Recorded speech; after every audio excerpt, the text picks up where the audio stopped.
Hi, I'm Ozil. Standing in the back of the auditorium watching my son adjust his graduation cap, I couldn't help but smile. After everything we'd been through, Marcus had made it. The divorce had been hard on him, but he'd pushed through. "Dad, you made it early," Marcus called out, jogging over with a grin that mirrored mine. "Wouldn't miss it for the world, champ. Your big day," I said, straightening his slightly crooked tassel. "Your mom here yet?" Marcus's smile faltered. "No, but she texted she's bringing some friends." "Friends? What friends?" I asked, trying to keep my tone neutral. "I don't know, probably that guy she's been seeing, Dante something. He's in security." Marcus made air quotes. "She's been weird lately, Dad, like secretive, asking about your work files." My stomach tightened. "What work files?" "The ones from your investigation firm. She wanted to know if you ever brought them home, where you kept them." Before I could respond, my phone buzzed. It was Lisa, my business partner. "Ozil, we need to talk." Lisa's voice was tense. "It's about Vanessa." "My ex? What about her?" "She came by the office yesterday claiming she needed to pick up some personal items. Carla let her in because she recognized her from your wedding photo." I pinched the bridge of my nose. "Please tell me she didn't get into the files." "That's just it. The Henderson case files are missing, the ones about the embezzlement scheme, and the security camera footage shows her going straight for your office. Those files had evidence that could put people away, Lisa. Dangerous people." "I know, but there's something else. A client called. Said they spotted Vanessa having lunch with James Keller." The name hit me like a truck. Keller was the primary suspect in our investigation, a man who'd stolen millions and wouldn't hesitate to eliminate threats. "Dad?" Marcus was staring at me, concerned. "What's wrong?" "Your mom," I said slowly. "Has she mentioned anyone named Keller to you?" "No, but—" Marcus hesitated. "I overheard her on the phone last week. She said something about graduation day being perfect timing and that he'll never see it coming." Just then, my phone buzzed with a text from an unknown number. "Thought you could ruin me, detective? Let's see how brave you are with your son in the room." My blood ran cold as I looked toward the entrance. Vanessa was walking in, flanked by two large men in suits, with Dante, who I recognized from social media, right behind her. Their jackets bulged suspiciously. "Marcus, listen to me very carefully," I whispered urgently. "I need you to go to your teacher and tell him to call campus security. Now." "What's going on?" His eyes were wide. "Your mother has gotten involved with some very dangerous people, and I think they're here to make sure certain evidence never sees the light of day." As Marcus reluctantly moved away, my old friend Detective Rivera appeared beside me. "Quite the family reunion brewing," he said quietly. "You all right?" "Rivera, what are you doing here?" "Got a tip, anonymous. Said there might be trouble at this graduation involving some people I've been tracking. Mentioned your name specifically." I watched as Vanessa spotted me, her face twisting into something between a smile and a snarl. "I think," I said slowly, "my ex-wife just made the biggest mistake of her life." "Start from the beginning," Rivera said as we moved to a corner of the auditorium, keeping an eye on Vanessa and her entourage. "What's she involved in?" "I've been investigating an embezzlement case. James Keller, CEO of Meridian Investments. He's stolen millions from his clients, including several dangerous individuals." "And Vanessa?" "She stole my case files yesterday. Now she's here with armed men."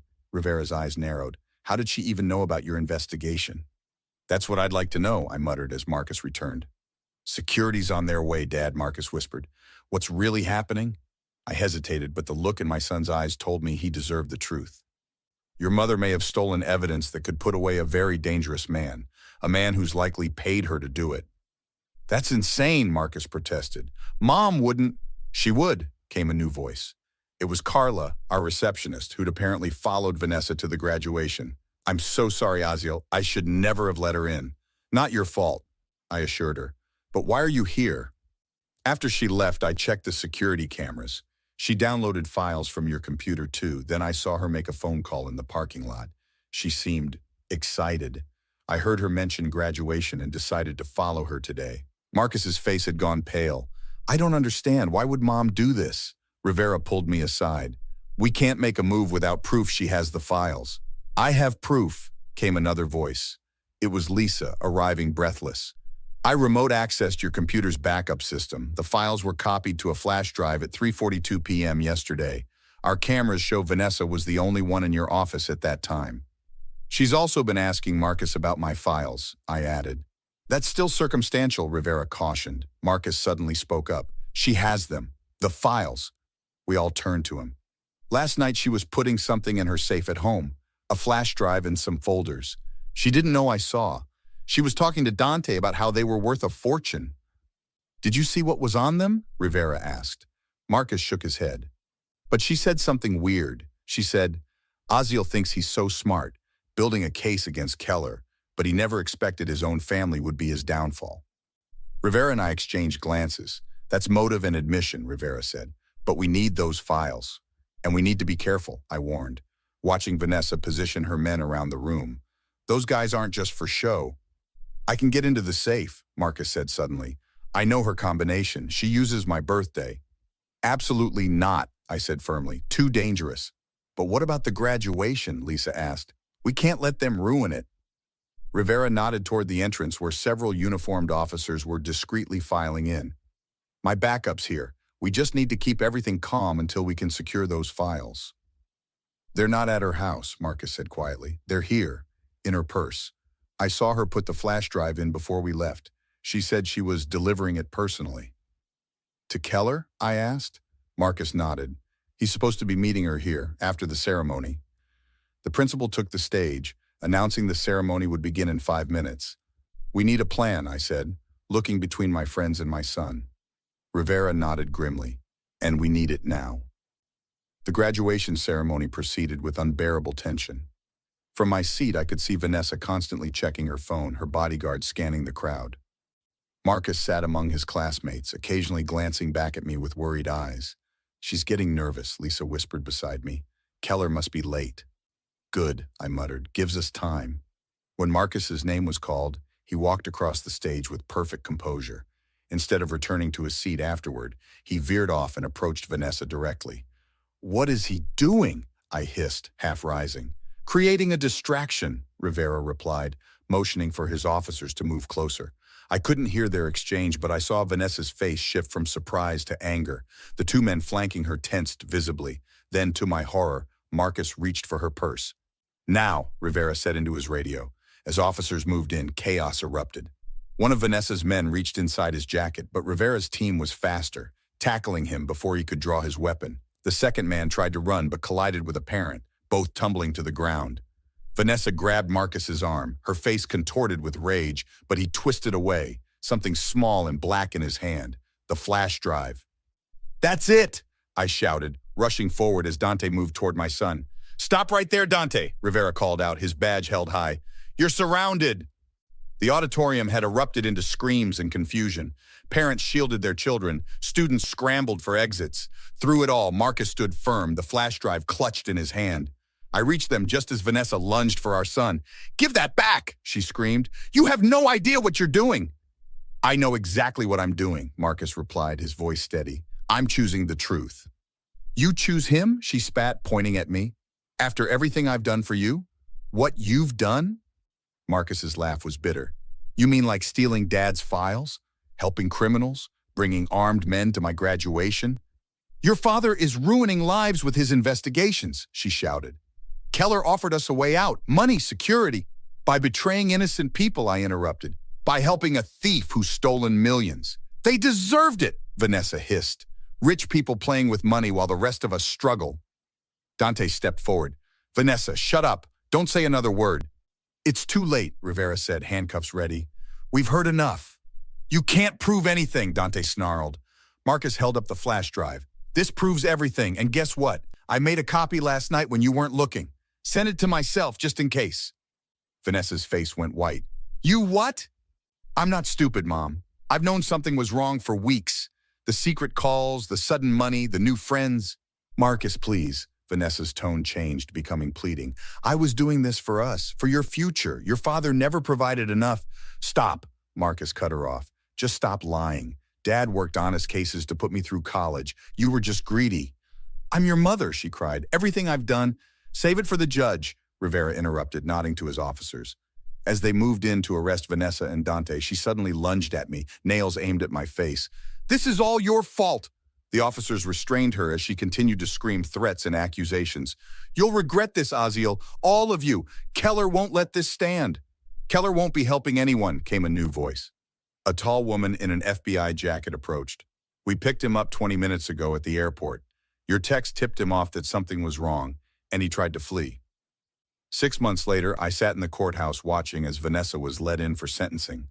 The trial had been grueling, a media circus of revelations and accusations. Through it all, Marcus had shown remarkable strength.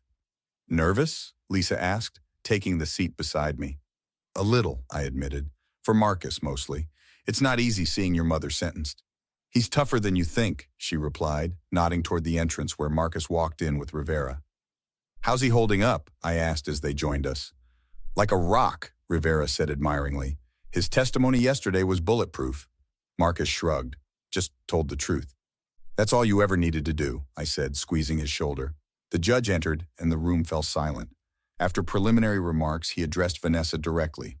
"Mrs. Reyes, you stand convicted of theft of confidential information, conspiracy to obstruct justice, and endangering the welfare of your own child by bringing armed individuals to his school. Before I pass sentence, do you wish to make a statement?" Vanessa rose slowly, her prison jumpsuit hanging loosely on her frame. She turned, looking directly at Marcus and me. "I want to apologize," she began, her voice cracking. "Especially to my son. Marcus, I never meant for things to go this far. I was desperate and made terrible choices." "Convenient timing," Lisa whispered. "I know I can't undo what I've done," Vanessa continued. "But I'm asking for mercy and a chance to rebuild some kind of relationship with my son someday." The judge nodded. "Mr. Reyes, the prosecution mentioned you wished to address the court." I stood, feeling every eye in the room on me.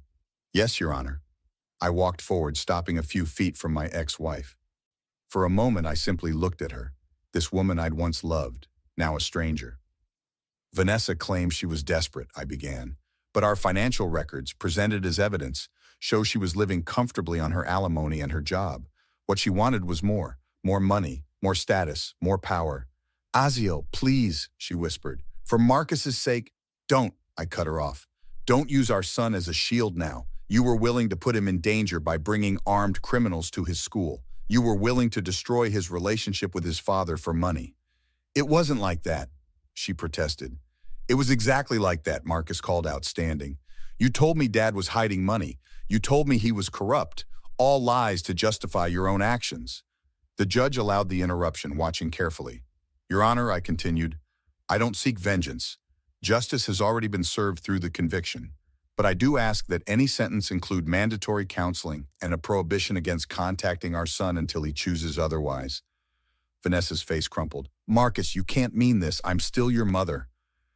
Marcus walked forward to stand beside me. "Biology doesn't make you a parent. Love, honesty, and sacrifice do. Dad taught me that." The judge nodded thoughtfully and proceeded with sentencing. 7 years with possibility of parole after 5, plus the conditions I'd requested. As Vanessa was led away, she called out one last time, "This isn't over. I'll make this right somehow." Neither of us responded. Outside the courthouse, reporters clustered, but Rivera kept them at bay as we made our way to the car. "So what now?" Lisa asked as we drove away. "Now," I said, "we rebuild.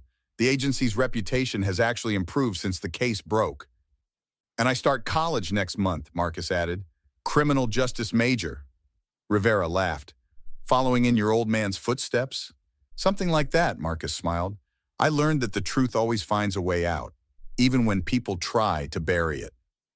That evening, as Marcus and I sat on our porch watching the sunset, he turned to me with a question that had clearly been weighing on him. "Dad, do you think she'll ever change? Really change?" I considered this carefully. "People can change, Marcus, but they have to want to, for the right reasons, not just to escape consequences." "I don't think I'll ever trust her again," he admitted. "You don't have to," I assured him. "Some bridges, once burned, stay that way, and that's okay." He nodded, seemingly at peace with this hard truth. "You know what I learned from all this?" he said after a while. "What's that?" "That sometimes the biggest trigger isn't a gun. Sometimes it's just having the courage to speak the truth, no matter what." I couldn't have said it better myself.